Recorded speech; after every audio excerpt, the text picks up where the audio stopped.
ओम नमो भगवते वासुदेवाय। स्वागत है आप सभी का हमारे चैनल पर। आज के इस वीडियो में आप सुनेंगे अमावस्या व्रत की कथा। आज है 17 फरवरी 2026, दिन है मंगलवार और आज है फाल्गुन मास की अमावस्या तिथि। मंगलवार के दिन होने के कारण ये भौमवती अमावस्या है। आज के इस वीडियो में हम आपको अमावस्या के व्रत की कथा तो सुनाएंगे ही, साथ ही साथ मंगलवार की कथा और गीता जी के 7वें अध्याय का पाठ भी सुनाएंगे। तो वीडियो में अंत तक अवश्य बने रहिए और कथा आपको पसंद आए तो वीडियो को लाइक करके शेयर करिए और चैनल को भी सब्सक्राइब कर लीजिए। तो चलिए शुरू करते हैं। सबसे पहले मंगलवार की कथा। एक बुढ़िया थी।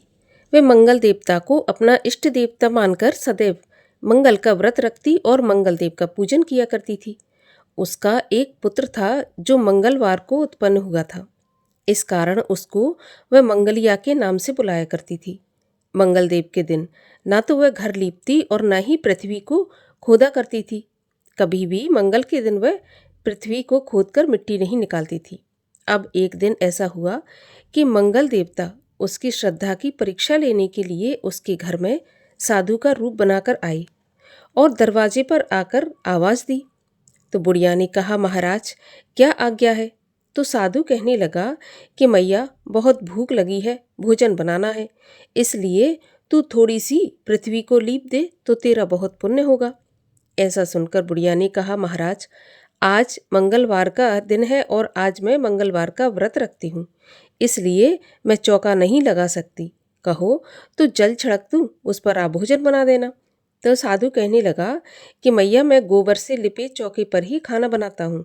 बुढ़िया ने कहा, पृथ्वी लीपने के सिवाय और कोई काम हो तो बताइए, मैं सब कुछ करने को तैयार हूँ। तब साधु ने कहा कि माँ सोच समझकर उत्तर देना, जो कुछ भी मैं कहूँगा तुम्हें करना पड़ेगा। तो बुढ़िया कहने लगी, महाराज पृथ्वी लीपने के अलावा जो भी आज्ञा करेंगे उसका पालन मैं अवश्य करूँगी। बुढ़िया ने ऐसे 3 बार वचन दे दिया। तब साधु कहने लगा कि तू अपने लड़के को बुलाकर उसको औंधा लिटा दे, मैं उसकी पीठ पर भोजन बनाऊंगा। साधु की बात सुनकर बुढ़िया चुप रह गई। तब साधु ने कहा कि बुला लो, अब सोच विचार क्या करती हो। तब बुढ़िया ने मंगलिया मंगलिया कहकर आवाज़ लगाई। थोड़ी देर में मंगलिया भी आ गया। तो बुढ़िया ने कहा, बेटा तुझको बाबा बुला रहे हैं। तो लड़के ने बाबा जी से जाकर पूछा कि महाराज बताइए क्या आज्ञा है। तब बाबा जी कहने लगे कि जाओ अपनी माँ को बुला कर लाओ। तब वहाँ पर उसकी माँ भी आ गई। तो साधु ने कहा कि अब तू ही इसको औंधा लिटा दे। बुढ़िया ने मंगल देवता का ध्यान करते हुए लड़के को औंधा लिटा दिया और उसकी पीठ पर अंगीठी रख दी और कहने लगी, महाराज अब जो कुछ आपको करना है सो कीजिए, मैं जाकर अपना काम करती हूँ। साधु ने लड़के की पीठ पर रखी हुई अंगीठी में आग जलाई और उस पर भोजन बनाया। जब भोजन बन चुका तो साधु ने बुढ़िया से कहा कि मैया अब अपने लड़के को बुला, वह भी आकर भोग लगा ले। तो बुढ़िया कहने लगी कि महाराज ये कैसे आश्चर्य की बात है, उसकी पीठ पर अभी आपने आग जलाई और उसी को प्रसाद के लिए बुलाते हैं, ऐसा कैसे संभव हो सकता है? क्या आपको लगता है कि वह अब भी जीवित है? आप कृपा करके उसका मुझे स्मरण मत दिलाइए और भोग लगाकर यहाँ से चले जाइए। लेकिन साधु कहाँ मानने वाले थे, वह बुढ़िया से बार बार आग्रह करने लगे। तब बुढ़िया ने मंगलिया को आवाज़ लगाई और जैसे ही बुढ़िया ने मंगलिया कहकर आवाज़ लगाई वैसे ही एक ओर से दौड़ता हुआ वह आ गया। साधु ने लड़के को प्रसाद दिया और कहा कि माई तेरा व्रत सफल हो गया, तेरे हृदय में दया है और अपने इष्ट देव में अटल श्रद्धा है, इस कारण तुमको कभी कोई कष्ट नहीं पहुँचेगा। तुम मंगलवार का व्रत करती हो, इसीलिए भगवान मंगलदेव और हनुमान जी तुम पर पूरी कृपा रखते हैं। ऐसा कहकर वह साधु अंतर ध्यान हो गए और बुढ़िया अपने पुत्र मंगलिया के साथ खुशी खुशी दिन बिताने लगी। बोलिए मंगलदेव भगवान की जय, हनुमान जी महाराज जी की जय। और अब सुनिए अमावस्या की कथा।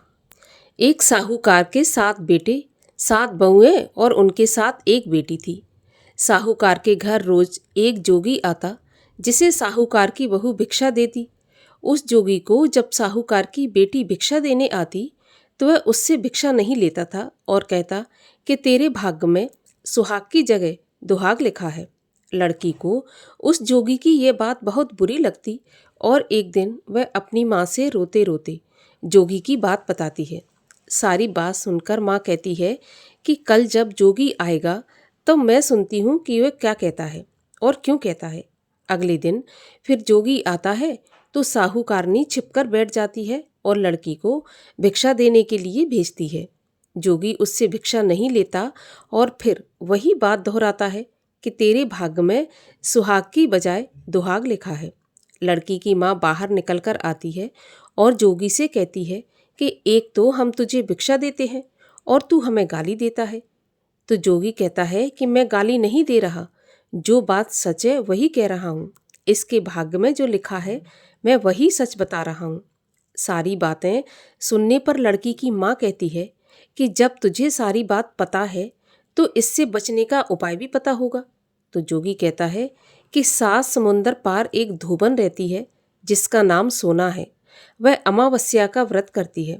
अगर वह आकर इसे फल दे दे तभी इसका दुहाग टल सकता है, अन्यथा विवाह के समय सर्प के काटने से इसके पति की मृत्यु हो जाएगी। सारी बात सुनकर माँ रोने लगी और सोना धोबिन की तलाश में निकल गई। चलते चलते रास्ते में तेज धूप पड़ रही थी, जिससे बचने के लिए वह एक पीपल के वृक्ष के नीचे बैठ गई। उसी वृक्ष पर एक गरुड़ के बच्चे अपने घोंसले में रहते थे।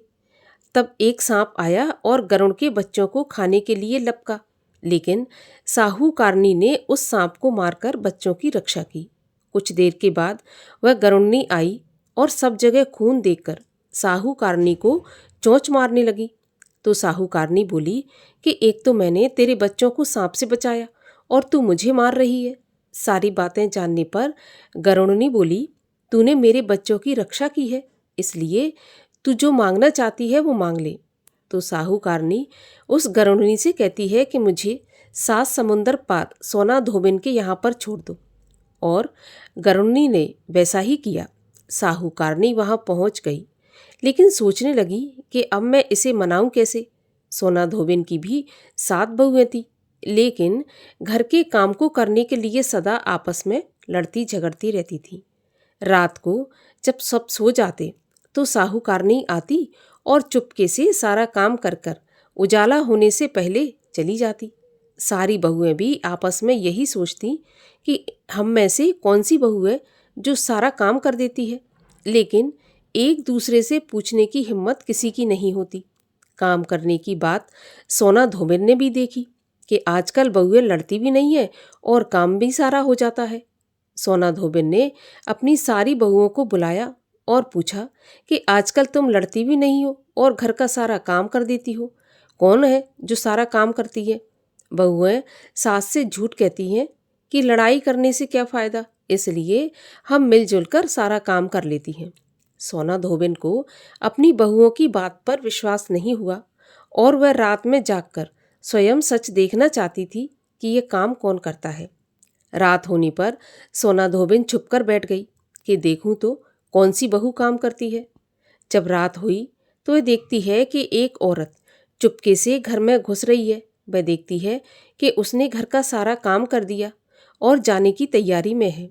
जैसे ही साहूकारनी जाने लगती है तो सोना धोबिन उसे रोकती है और पूछती है कि तुम कौन हो और क्या चाहती हो। तब साहूकारनी कहती है कि पहले तुम ये वचन दो कि तुम मैं जो मांगूंगी दोगी, तभी बताऊंगी। तब वह धोबन वचन भरती है। तब साहूकारनी कहती है कि मेरी बेटी के भाग्य में दुहाग लिखा है, लेकिन तुम अमावस्या का व्रत करती हो तो मेरे साथ चलकर उसे सुहाग दे दो। सोना धोबिन वचन से बंधी थी तो वह साहूकारनी के साथ चलने के लिए तैयार हो जाती है। जाते हुए सोना धोबिन अपने बेटों और बहुओं से कहती है कि मैं इस औरत के साथ इसकी बेटी को सुहाग देने जा रही हूँ, लेकिन अगर मेरे पीछे से तुम्हारे पिताजी मर जाएं तो उन्हें तेल के कूपे में डालकर रख देना। धोबिन साहूकारनी के घर पहुँच जाती है। साहूकारनी अपनी बेटी का विवाह करती है तो फेरों के समय सोना धोबिन कच्चा करवा, दूध और तार लेकर बैठ जाती है। कुछ समय के बाद एक सांप आया और दूल्हे को डसने लगा, तो सोना धोबिन ने करवा आगे कर तार से सांप को बांध दिया और सांप मर गया। और अब सोना धोबिन ने लड़की को सुहाग दिया और कहा कि जितनी अमावस्याएं मैंने की हैं उन सभी का फल साहूकार की इस लड़की को मिलेगा। अब आगे जो अमावस्याएं मैं करूंगी उनका फल मेरे पति और बेटों को मिलेगा। सभी लोग अमावस्या की जय जयकार करने लगे। सोना धोबिन अपने घर वापस जाने को तैयार हुई तो साहूकारनी ने कहा कि तुमने मेरे जमाई को जीवन दान दिया है, इसलिए तुम जो चाहो मांग लो। सोना धोबिन बोली कि मुझे कुछ नहीं चाहिए और वह वहाँ से चली गई। रास्ते में चलते हुए फिर से अमावस्या आ गई तो उसने पीपल के पेड़ के नीचे बैठकर कहानी कही, व्रत रखा और पीपल के पेड़ की परिक्रमा की। पीपल के पेड़ की पूजा करने के बाद जब वह घर जाती है तो देखती है कि उसका पति मरा पड़ा है। अब रास्ते में जो अमावस्या का व्रत उसने किया था और पूजा की थी उसका फल अपने पति को दिया, जिसके प्रभाव से वह पुनः जीवित हो गया। सब कहने लगे कि तूने ऐसा क्या किया जो तेरा पति जिंदा हो गया। तो वह कहती है कि मैंने तो ऐसा कुछ नहीं किया, बस रास्ते में अमावस्या आ गई थी जिसका मैंने व्रत किया, कहानी कही और पीपल के वृक्ष की 108 बार परिक्रमा की। अब तो सारी नगरी में ढिंढोरा पिटवा दिया गया कि हर कोई अमावस्या की पूजा करेगा, व्रत रखेगा, कहानी कहेगा और पीपल के वृक्ष की 108 परिक्रमा करेगा। तभी से इस अमावस्या के व्रत की ख्याति हुई। हे अमावस्या माता, जैसा आपने साहूकार की बेटी को सुहाग दिया वैसे सबको सुहाग देना, सबका सुहाग अमर रखना। और अब सुनिए श्रीमद् भगवद गीता के 7वें अध्याय का पाठ। भगवान श्री कृष्ण बोले, हे पार्थ, मुझ में मन लगाकर मेरे ही आश्रित होकर योग अभ्यास करते हुए मेरे स्वरूप का संशय रहित पूर्ण ज्ञान कैसे होगा, सो सुनो। विज्ञान के सहित वह पूर्ण ज्ञान मैं तुम्हें सुनाता हूँ, जिसके जानने से तुमको इस लोक में और कुछ भी जानना शेष नहीं रहेगा। हजारों मनुष्यों में से कोई एक सिद्धि प्राप्ति के लिए यत्न करता है। उन यत्न करने वालों सिद्धों में से भी कोई बिरला ही मुझे ठीक प्रकार से जान पाता है। पृथ्वी, जल, अग्नि, वायु, आकाश, मन, बुद्धि और अहंकार, ये 8 प्रकार की मेरी प्रकृति है। इस प्रकृति को अपरा अचेतन अर्थात जड़ कहते हैं। और हे महाबाहो, इससे दूसरी प्रकृति चेतन है, जिसने संपूर्ण जगत को धारण किया है। इन्हीं दोनों प्रकृतियों से सब प्राणी मात्र उत्पन्न होते हैं। ऐसा जानो, ये प्रकृतियाँ हमसे ही उत्पन्न हुई हैं। इस प्रकार जगत की उत्पत्ति और प्रलय का कारण मैं ही हूँ। हे धनंजय, धागों में जिस प्रकार मणि पिरोई जाती है, उसी भांति ये संसार मुझ में ही गुथा हुआ है, मुझसे परे और कुछ भी नहीं है। हे कुंती नंदन, जल में रस मैं ही हूँ, चंद्रमा और सूर्य में प्रभा मैं ही हूँ, सभी वेदों में प्रणव मैं ही हूँ, आकाश में शब्द तथा पुरुषों में पौरुष मैं ही हूँ। हे अर्जुन, पृथ्वी में जो सुगंध है तथा अग्नि में तेज मैं ही हूँ। हे पार्थ, संपूर्ण प्राणियों में सनातन बीज रूप मुझको ही जानना। बुद्धिमानों में बुद्धि रूप और तेजस्वियों में तेज मैं ही हूँ। हे अर्जुन, काम और रोग रहित बलवान पुरुषों में बल और पुरुषों में धर्म के विरुद्ध न जाने वाला कर्म मैं ही हूँ। जितने सात्विक, राजस, तामस पदार्थ हैं, वे सब मुझसे ही उत्पन्न हुए हैं, परंतु उनमें मैं नहीं रहता। ये सब मुझ में है। सत्व, रज, तम, ये तीनों गुणों के प्रभाव से ये सारा संसार मोहित रहता है। इस कारण यह इससे परे मुझ अव्यय परमात्मा को नहीं जानता। मेरी यह गुणमयी और दिव्य माया अत्यंत दुष्कर है। जो मुझको अनन्य भाव से भजते हैं वे इस माया को पार कर जाते हैं। जो पापी, मूढ़, नर अधम माया ने जिनका ज्ञान हर लिया है और आसुरी भाव ग्रहण किए हुए हैं, मुझको नहीं पाते हैं। हे भारत श्रेष्ठ अर्जुन, 4 प्रकार के जीव मुझको भजते हैं। दुखिया, जिज्ञासु, ऐश्वर्य की कामना करने वाला और ज्ञानी, जिनमें मुझे सदा एकाग्र चित्त और केवल मेरी भक्ति करने वाले ज्ञानी पुरुष श्रेष्ठ लगते हैं, क्योंकि मैं ज्ञानी को अत्यंत प्रिय हूँ और वह मुझको प्रिय है। यद्यपि ये सभी भक्त श्रेष्ठ हैं, तथापि ज्ञानी तो मेरी आत्मा है, क्योंकि वह मुझ में ही मन लगाकर मुझको ही सर्वोत्तम गति मान मेरा ही आश्रय ग्रहण करता है। अनेक जन्म में अनंतर ज्ञानी मुझे पा लेता है। ऐसा महात्मा अत्यंत दुर्लभ है, जो सब जगत को वासुदेवमय समझे। अपनी अपनी प्रकृति के नियम के अनुसार मनुष्य भिन्न भिन्न काम वासनाओं के अज्ञान में डूबकर उन फलों की चाहना से अन्य देवताओं के अधीन होकर उनकी उपासना करते हैं। हे अर्जुन, जो भक्त श्रद्धापूर्वक जिन जिन देवताओं का पूजन करना चाहते हैं, उन पुरुषों की उस श्रद्धा को मैं दृढ़ कर देता हूँ। वह उस श्रद्धा से युक्त होकर उस देवता की आराधना करता है, फिर उसको मेरे ही रचे हुए कर्मफल प्राप्त होते हैं।